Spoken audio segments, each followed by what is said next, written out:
Bonjour Nina Métayer. Bonjour. Alors c'est simple, on n'entend plus que parler de vous. Samedi, vous étiez jury dans l'élection de Miss France et surtout vous avez récemment été élue meilleure pâtissière du monde par l'Union internationale des boulangers et des pâtissiers. Ça fait presque 100 ans que ça existe.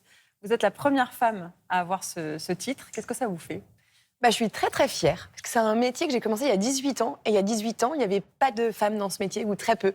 J'avais rencontré à l'école 2 ou 3 jeunes femmes qui reprenaient la boulangerie de leurs parents. Mais ce n'était pas un métier de passion, ou c'était pas... Et moi, je crois que j'étais une des premières à rentrer dans cette école avec cette passion, en reconversion, parce que j'avais fait un bac général, donc c'était une petite reconversion. Et ça n'a pas été facile d'ouvrir ces portes, parce que dans les boulangeries dans lesquelles j'ai postulé, souvent on m'a dit... non, parce que je n'étais pas assez costaud, etc. Enfin, ils n'avaient pas l'habitude, surtout, de voir des femmes.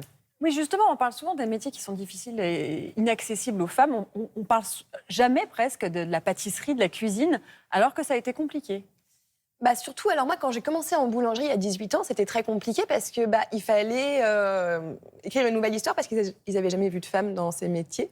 Donc, ils avaient peur qu'on n'y arrive pas. Et les sacs de farine, à l'époque, étaient de 50 kilos. Donc, c'était quasiment aussi lourd que moi. Donc, ils avaient peur que je ne puisse pas porter les sacs de farine. Mais j'ai Denis Baron qui m'a ouvert les portes de sa boulangerie. Et là, il m'a transmis sa passion. Qu'est-ce que ça change pour vous concrètement, ce titre de meilleur pâtissier au monde ? Alors, surtout, on va essayer que ça ne change pas beaucoup parce qu'on va continuer à faire ce qu'on fait bien. Mais c'est vrai que du coup, ce que ça change, ça apporte une très bonne humeur dans les équipes. Ça va apporter une belle énergie, Vous avez une belle des subventions, reconnaissance. des choses comme ça ou pas du tout ? Ah non, pas du tout. Non, c'est vraiment juste le titre. Oui, c'est juste une reconnaissance c'est une reconnaissance, c'est pas juste, c'est une belle reconnaissance de carrière et du travail du quotidien. Et comme c'est la reconnaissance du travail d'équipe, parce que le travail du quotidien, il est fait par tout le monde, par mes équipes. On est 40 maintenant. Et ça a un bel engouement d'équipe, c'est très chouette. J'ai lu quelque part que quand vous étiez jeune, vous n'étiez douée en rien. Oui, c'est vrai ? Oui, j'ai essayé plein de choses, mais j'étais pas... j'ai fait beaucoup de théâtre, mais j'avais toujours les petits rôles à la fin, ou voilà. J'ai fait beaucoup de piano, mais j'étais toujours avec les petits. Rien ne vous intéressait ? Ah si, j'adorais faire plein de choses, mais je me sentais pas compétente. Alors, qu'est-ce qui a été le déclic pour faire de la pâtisserie ? Je pense que c'est cette passion, et je me suis dit que je pouvais réaliser quelque chose de mes mains, toute seule, ce pain qui donnait du bonheur aux gens. Et quand j'ai compris que faire une baguette, j'arrivais à faire une baguette et à donner vie à cette matière, parce qu'il faut donner vie au pain pour qu'il pousse, pour qu'il se développe, pour qu'après il cuise.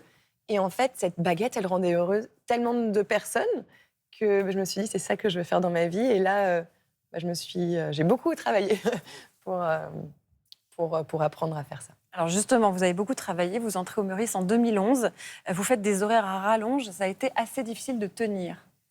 Oui, alors, moi je considère que j'ai eu beaucoup de chance qu'on m'ouvre les portes de ces établissements-là et qu'on me permette de beaucoup travailler aussi, parce que j'ai commencé le métier de la pâtisserie relativement tard par rapport aux autres.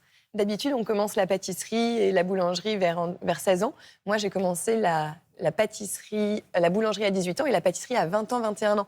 Donc, il fallait que je rattrape.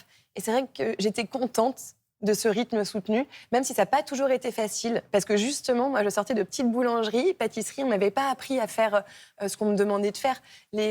Monter des meringues comme ça, avoir un pochage, cuire un fruit, même comment couper un fruit correctement. J'avais jamais eu accès à ces produits incroyables. Donc, quand je suis arrivée là, c'était le grand bain. Ça n'a pas été facile. Vous avez pleuré dans la chambre froide, c'est ce que j'ai lu, pleuré beaucoup. Oui, parce que j'étais jamais au niveau je voulais être meilleure. Et à chaque fois, quand à la fin de la journée, j'avais fait des choses que j'étais pas fière de moi, je me suis dit, allez, demain tu y retournes et puis tu feras mieux. Et vous n'avez jamais eu envie d'abandonner ? Ah non.